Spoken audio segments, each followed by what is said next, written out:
ਇਹ ਪੈੜਾ ਖੋਲ ਦੇਣਾ ਸੀ। ਪੈਰ ਛਿਕਣਾ ਪੈ ਜਾਂਦਾ ਫੇਰ ਹੀ ਜਾਂਦੇ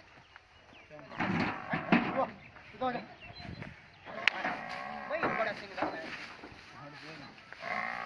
ਬੜਾ ਸ਼ੌਕੀਨ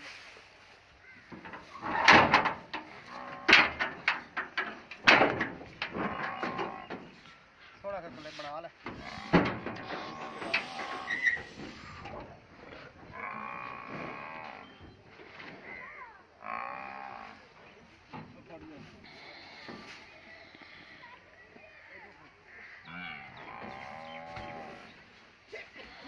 ਸਾਨੂੰ ਉੱਥੇ ਆ ਨਹੀਂ ਹੁਣ ਮੈਂ